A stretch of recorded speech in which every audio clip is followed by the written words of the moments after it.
ஓம் சாந்தி. நேற்று ஒரு கேள்வி கேட்டிருந்தோம். சிந்தன், வந்தன், மனனம் மூணுக்கும் என்ன வித்தியாசம்?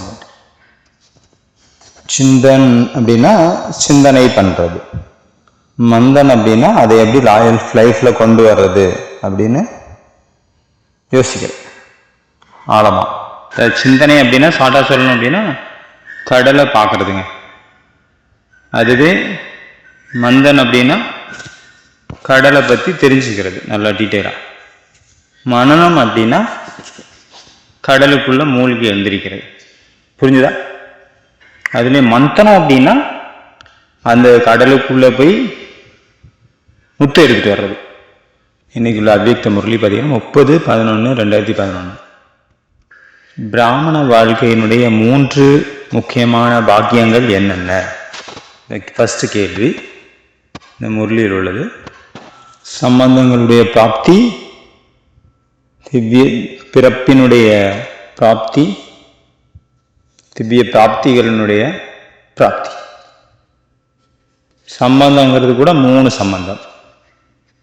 3 சம்பந்தங்கள் பாபா கிட்ட எப்படி கிடைக்குது?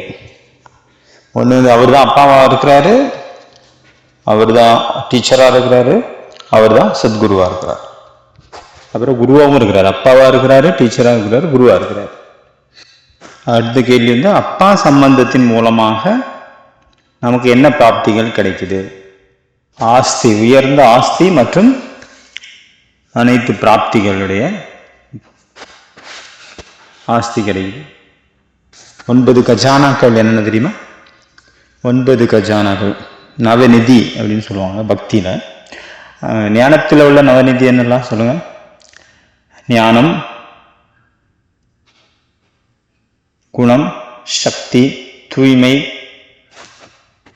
நேரம், எண்ணம், மகிழ்ச்சி, அதாவது குஷி, அடுத்தது திருப்தி. சரி, இந்த 9 கஜானாவில் எது சிறந்தது?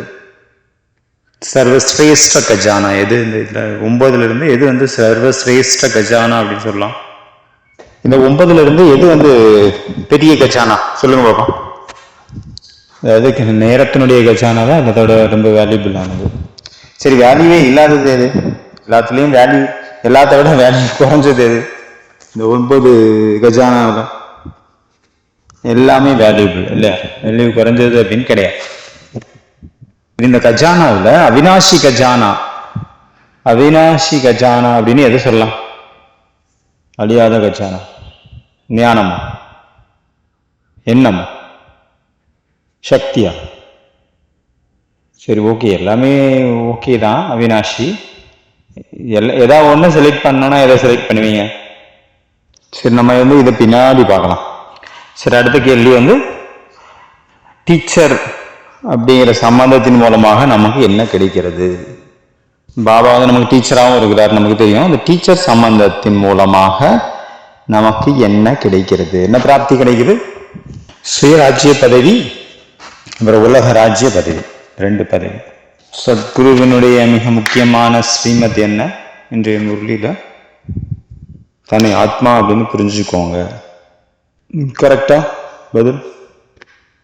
தன்னை ஆத்மா அப்படின்னு புரிஞ்சுக்கிட்டு தந்தையை நினைவு பண்ணணும். ஆத்மா அப்படின்னு புரிஞ்சுட்டு யாரை நினைக்கிறோம்? பாபாவை நினைவு பண்ணணும். சரி, எப்படி நினைக்கிறது? சரி, எந்த ரூபத்துல நினைக்கிறது? ஸ்ரீ பாபா. ரொம்ப ரொம்ப முக்கியமான விஷயம் என்ன அப்படின்னா அவரை நினைக்கணும். ஒன்று பரந்தாமத்துல நினைக்கிறோம், இன்னொன்று சூட்சுமோதனத்துல நினைக்கிறோம், 3வது பிரம்மாவனுடைய உடல்ல பாபாவை நினைக்கிறது, அவர் தாதியனுடைய உடல்ல பாபாவை நினைக்கிறது, பாப்தாதாவை நினைக்கிறது. முக்கியமானது நினைக்கணும், அவ்வளவுதான், அதான் முக்கியம். சரி, எப்படி நினைக்கணும்?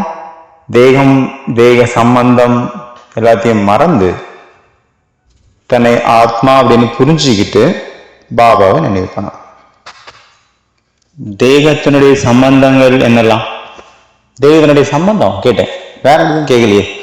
அம்மா, அப்பா, பெரியப்பா, சித்தப்பா, இதுவா? தேகம் அப்படின்னா உடம்பு, உடம்பினுடைய சம்பந்தம் என்னெல்லாம் இருக்கு? தேகத்தினுடைய தொடர்புல யாரெல்லாம் வராங்களோ அதுதான், என்னெல்லாம் வருதோ அதுதான் தேக சம்பந்தம். ஓகேவா? அப்ப தேகத்தினுடைய சம்பந்தம் அப்படின்னா என்னதெல்லாம்? ரூப், ரங், சப்தம், சுகந்த், ஸ்பர்ஸ், சப்த, கன். அதாவது இது முக்கியமாக சொல்லப்பட்டிருக்கக்கூடிய விஷயங்கள். ஸ்தூலமான விஷயம் அப்படின்னு பார்க்கும்போது அதில் கண்ணு, அந்த 5 உணர்வுகள் இருக்குல்ல, 4 உணர்வுகள்: பார்க்கறது, கேட்கறது, நுகர்றது, பேசுறது, சுவைக்கிறது, அப்புறம் அந்த டச் பண்ணுறது, ஸ்பரிசம்.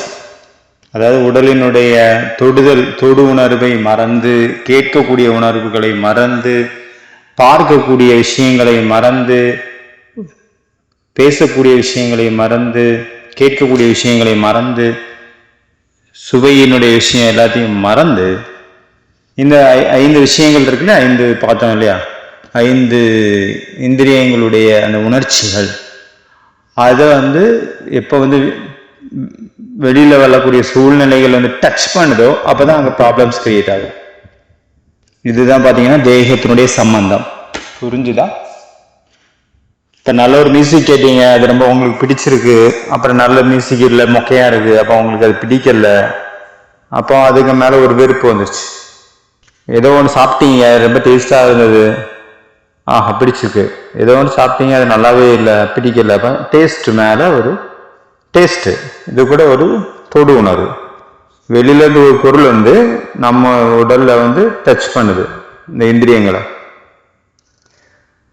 அப்புறம் நறுமணம் வருது, மூக்கு டச் பண்ணுது, அது தவிர டச் ஆயிடுச்சா? அப்போ சம்பந்தம், உடலினுடைய சம்பந்தம் தானே. வெளியில் உள்ள விஷயங்கள் உடலினுடைய விஷயங்களை டச் பண்ணும்போது ஏற்படக்கூடிய உணர்ச்சிகள், இதுதான் பார்த்தீங்கன்னா தேக சம்பந்தம். அதனால அதாவது இந்த தேகம் மற்றும் தேக சம்பந்தங்கள், இந்த 5 பார்த்தோம் இல்லையா, 5 இந்திரியங்கள், 5 உணர்ச்சிகள், இதை மறந்து தேகத்தை விட்டுருங்க. தேகத்தினுடைய சம்பந்தங்கள் என்னெல்லாம் பார்த்தோம்? பார்க்கறது, கேட்கறது, பேசுறது, சுவைக்கிறது, டச், தொடு உணர்வு, நுகர்றது. அழகான ஒன்று பார்த்தோம், அதுக்கு மேல ஒரு நல்ல எண்ணம் வந்துச்சு. அழகில்லாத ஒன்றை பார்த்தோம், அதுக்கு மேல ஒரு வெறுப்பு. அதாவது இது வெளியில் உள்ள ஒரு தேகத்தினுடைய விஷயம். ஒரு தேகமே வச்சுக்கோங்க, நம்மளுடைய தேகத்தை டச் பண்ணுது, ஒரு விஷயம் டச் பண்ணுது, அதன் மூலமாக விருப்பு வெறுப்பு, இந்த உணர்ச்சிகள் ஏற்படுது. உணர்ச்சிகள் கூட 2 விதமா இருக்குது, ஒன்று நல்லது, இன்னொன்று கெட்டது. நல்ல யாராவது புகழக்கூடிய வார்த்தையை சொன்னாங்க, அவங்க காதுகளில் போய் அது டச் ஆச்சு, அப்போ அவங்களுக்குள்ள என்ன உணர்ச்சிகள் ஏற்படும்? நல்ல உணர்ச்சிகள் ஏற்படும். யாரும் அவங்களை இகழ்றாங்க, திட்டுறாங்க, அது காது போய் டச் பண்ணுது, அப்புறம் என்ன உணர்ச்சிகள் ஏற்படும்? கெட்ட உணர்ச்சிகள் ஏற்படும். யாராவது அந்த நிந்தனையினுடைய வார்த்தையை கேட்டால் வெறுப்பு வருது அவங்க மேல, நல்ல வார்த்தைகள் சொன்னா அவங்க மேல அன்பு வருது. அப்போ காது பாருங்க இவ்வளவு வேலை செய்யுது. இதையெல்லாம் நம்ம கேட்டது தேகத்தினுடைய சம்பந்தம். இது எல்லாத்தையும் மறந்து, இதெல்லாம் மறந்து, எதை மறந்து? இந்த தேகத்தினுடைய உணர்ச்சிகள் எல்லாத்தையும் மறந்து தன்னை ஆத்மா அப்படின்னு புரிஞ்சுக்கிட்டு 5 கர்மேந்திரியங்கள் பார்த்தோம், 5 ஞானேந்திரியங்கள் பார்த்தோம், மொத்தம் 10. கர்மேந்திரியம் அப்படின்னா தெரியும் இல்லையா, 5 கண், காது, மூக்கு, செவி. ஞானேந்திரியம் எதை பார்த்தோம்? அந்த 5 மூலமாக ஏற்படுத்தக்கூடிய உணர்ச்சிகள் பார்த்தோம் இல்லையா. கண்ணு பார்க்குது, அந்த காட்சி, ஒரு காட்சி அழகா பிடிச்சிருக்கு, பிடிச்சவங்க மேல நல்ல உணர்வுகளை ஏற்படுது, உணர்ச்சிகளை ஏற்படுது. இந்த 5 பார்த்தோம் இல்லையா, 5 இது மூலமா. இதுதான் ஞானேந்திரியம். தேகம், தேக சம்பந்தம், தேகத்தையும் மறக்கணும், தேக சம்பந்தத்தையும் மறந்து ஆத்மானு புரிஞ்சுக்கிட்டு பாபாவை நினைக்கணும். 4 விஷயம். இதுதான் பார்த்தீங்கன்னா சம்பூர்ண பிராமண வாழ்க்கைக்கான ஒரு சாதனை. மீதி எல்லா அவ்வியக்த முறையும் எதுக்காக? இதுக்காக தான், 4 விஷயத்துக்காக. அதனால தேக சம்பந்தம் அப்படின்னா லௌகீக அம்மா லௌகீக அப்பா அப்படின்னு புரிஞ்சுக்காதுங்க. அவங்கள மறக்கணும் அது கிடையாது. அவங்கள மறக்கிறது ரொம்ப ஈஸி. அப்ப சத்குருவினுடைய மிகப்பெரிய ஒரு ஸ்ரீமத் என்ன? தன்னை ஆத்மா என புரிந்து பரமாத்மாவை நினைப்பது. அதை பற்றி எவ்வளோ நேரம் பார்த்தோம். அடுத்த கேள்வி வந்து சங்கமிகத்தினுடைய இந்த பெர்த்துக்கு ஏன் இவ்வளவு வேல்யூபிள், இவ்வளோ எதுக்கு மதிப்பு, இவ்வளோ எதுக்கு மதிப்பு? ஏன்னா இந்த ஒரு ஜென்மத்துல தான் 21 ஜென்மத்து, சொல்லப்போனால் 84 ஜென்மத்திற்கான பிரார்த்தத்தை உருவாக்கக்கூடிய ஜென்மம். ஓகேவா? எந்த புருஷார்த்தத்தில் வந்து எந்த 2 விஷயத்துல ரொம்ப முக்கியமான கவனம் கொடுக்கணும் அப்படின்னாரு பாபா. ஒன்று வந்து சமயம், இன்னொன்று வந்து சங்கல்பம். ஓகேவா? ஸ்வமானத்தின் சீட்டில் அமர்வது என்றால் என்ன அர்த்தம்? தன்னைத்தானே நான் மாஸ்டர் சர்வசக்திவான் அப்படிங்கிற உணர்வுல செட் ஆகி இருக்கிறது. கிளியரா புரிஞ்சுதா? இதான் பதில், முரளியில் உள்ள பதில். அடுத்தது வந்து தேக அபிமானம் ஸ்வமானம், ரெண்டுல என்ன வித்தியாசம்? ஸ்வமானம் சக்தி கொடுக்குது ஆத்மாவுக்கு, தேக அபிமானம் ஆத்மாவுடைய சக்தியை வந்து குறைச்சிருது. அமிர்த வேலை யோக சகாஸ் மூலமாக என்ன ஏற்படும், என்ன நடக்கும்? முழு உலகத்திலையும் சாந்தி மற்றும் சக்தியினுடைய அலைகள் பரவுகிறது. இப்ப லேட்டஸ்டா அவனுக்கு போயிட்டு இருக்கு எமர்ஜென்சி மெடிடேஷன். எமர்ஜென்சி மெடிடேஷன்னா என்ன? Emergency urgent meditation. யாராவது திடீர்னு இறந்துட்டாங்கன்னு வச்சுக்கோங்க, தாட்ஸ் ஓடுது இல்லை, எப்படி இறந்தாரு, ஏன் இறந்தாரு, இதுக்கு இறந்தாரு, என்ன காரணம், இந்த விஷயத்துலலாம் போறதுக்கு பதிலாக உடனே நம்ம 30 செகண்ட் என்ன பண்ணோம், ஒளிக்கிரணங்களை கொடுக்கணும். எமர்ஜென்சி மெடிடேஷன் இதான். எந்த ஒரு கேள்வியும் அங்கே கேட்காம உடனடியாக விஷயம் தெரிஞ்ச உடனே ஒரு 30 செகண்ட் அவங்களுக்காக சகாஸ் கொடுக்கறது. அதனால இப்போ எல்லாருமே 30 செகண்ட் சாந்தி இல்லை சக்தி, அன்பு, குஷி, இதில் ஏதாவது ஒன்று நீங்கள் ஸ்ப்ரெட் பண்ணுங்க. ஓம் சாந்தி.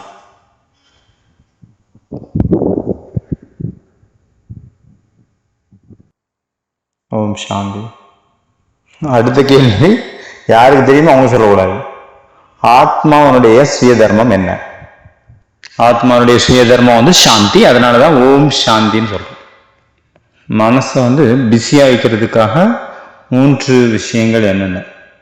அடுத்த கேள்வி இது. மனனம், அதாவது பிஸியா இருக்கிறது. அதாவது ஒரு ஜார் வரைங்க, அதுக்கு பேர் அந்த ஜார், ஒரு ஜார், அந்த ஜாரோட பேர் பார்த்தீங்கன்னா busy jar, busy mind jar. வரைங்க நோட்டில் வரைங்க எல்லாரும், அவங்க நோட்டை திறந்து. இதில் பார்த்தீங்கன்னா டெய்லி நீங்கள் ஏதாவது ஒரு சீட் போடணும். ஒரு சீட்டு எழுதுங்க, முரளி ரீடிங். முரளியை டெய்லி படிக்கணும். நம்ம தனியாக ஸ்பெஷலாக கேட்டால் மட்டும் பார்த்தாது, நம்ம படிக்கணும் பர்சனலாக. இதில் நிறைய சீட்டு நீங்கள் எழுதி போடணும். ஏன்னா இது வந்து எமர்ஜென்சி யூஸ் ஆகணும்ல. எப்போ எமர்ஜென்சினா எப்போ உங்களுக்கு என்ன பண்ணான்னு தோணல, ஒரு ஒரு கிடைக்கலையோ ஒரு விஷயம், அந்த நேரத்தில் இதை ஓப்பன் பண்ணி அதை படிக்கணும். மனசா சேவை செய்யுங்க அப்படின்ட்டு ஒரு சீட் எழுதி போடலாம். யாருக்காவது ஒருத்தருக்கு ஹெல்ப் பண்ணணும் எப்படின்னு ஒரு சீட் எழுதி போடலாம். எல்லாரும் ஒரு டெய்லி வந்து ஒரு டார்கெட் பண்ணுவீங்க, டெய்லி வந்து ஒரு 10 பேருக்கு ஹெல்ப் பண்ணணும். நம்ம குறைஞ்சது யாராவது ஒரு 10 பேருக்கு நம்ம ஹெல்ப் பண்ணணும் டெய்லி. அது ஸ்தூலமான விஷயமாவும் இருக்கலாம், சூட்சமான விஷயமாவும் இருக்கலாம்.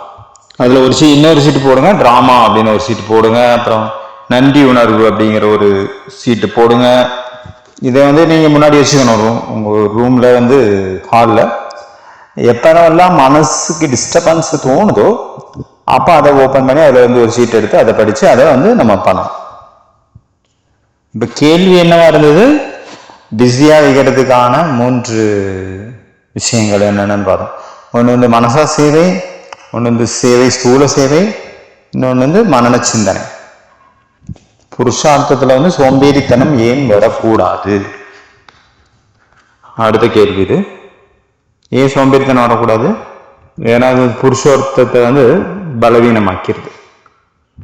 இன்றைய காலத்தினுடைய நேரத்தின் மிக முக்கியமான அழைப்பு என்ன? நேரா என்ன சொல்லுது? தீவிர புருஷார்த்தி பவ. அச்சா, ஓம் சாந்தி.